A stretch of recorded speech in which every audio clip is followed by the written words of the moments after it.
Honorable Kennedy Japan, who is hoping to be president. Hello, welcome to Eyewitness News, sir. Yeah, Mr. Sander, thank you and a very good evening to you. Good evening to you. Aside you welcoming the expansion of the college, you have also said that there was a case of favoritism at the just ended conference. A lot of your party members are saying it was a beautifully organized event. It has showcased that you are a united party and so on. Why do you depart?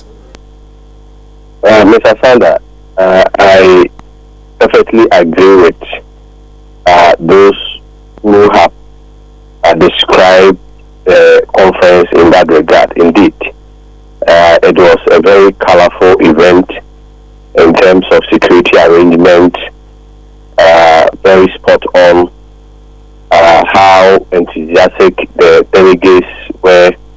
I mean, clearly, you can see that it was a very successful event, even if you look at the reforms that were proposed and subsequently adopted by the conference.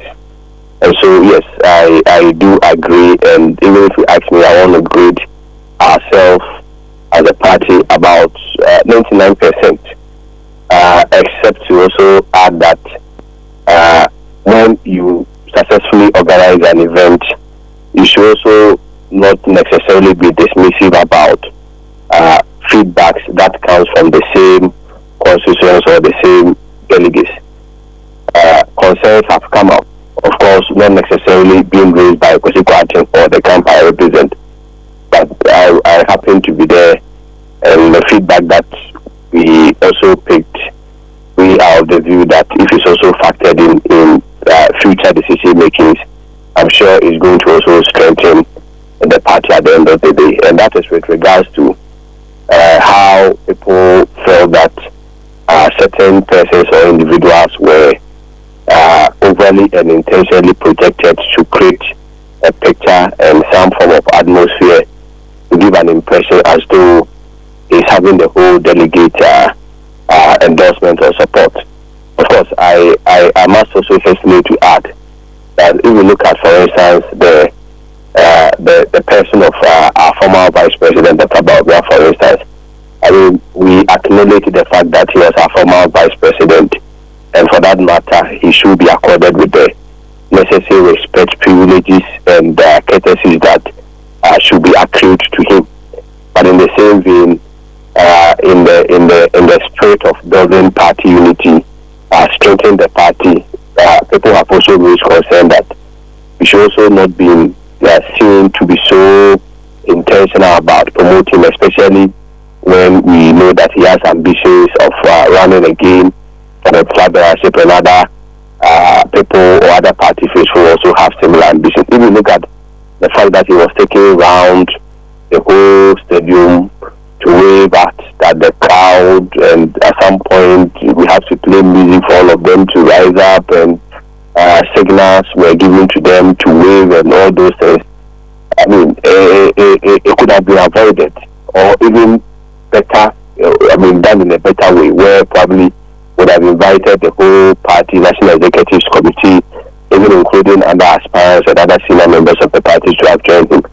And if after your speech, the next thing is for you to go around, wave at the crowd, of course, the camera tricks, and more or less like a choreographed act. Clearly, I mean, people may have such concerns to raise. But of course, for me, if those concerns come out from the delegates, it is not necessarily to suggest that maybe the program was not properly organized. No, it only feedback for all of us to factor in, to consider that in the spirit of party unity, in the spirit of overall cohesion of our members, some of these things we may also have to look at it, so that we don't send a negative impression or signal to other supporters of other aspirants or other hopeful who may also be interested in running similar office, that may feel that there has been a systemic and intentional way of promoting the Bawumia ahead of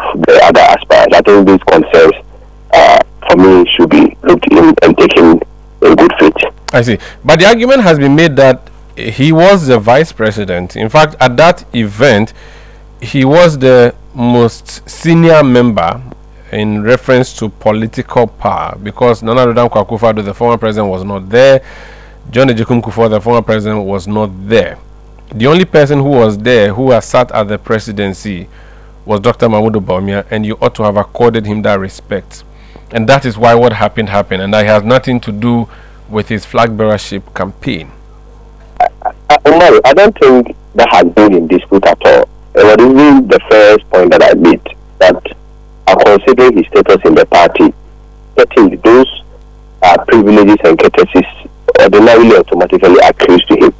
I'm sure it was even the more reason why he was the only person that was invited into the inner perimeter to address the audience and the delegates there.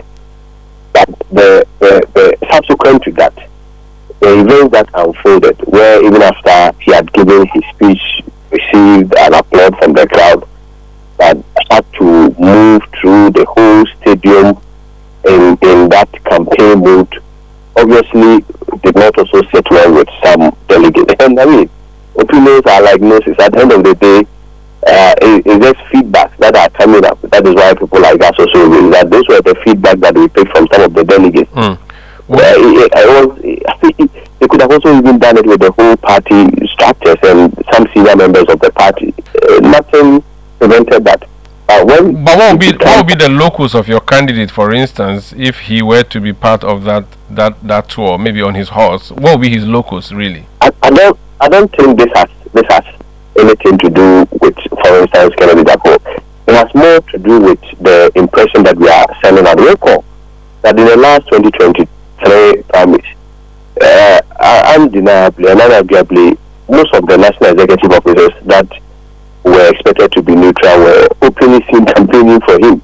So that bit of mistrust obviously is there. So in moments like this and at events like this, where we believe that we've moved on from the past, and then we are trying to reconcile, mend all cracks, strengthen the party, if it so happens that people have the feeling that same thing is being played out, or same strategy, same things that happened in the past are being played out again, obviously they will have a basis of concern.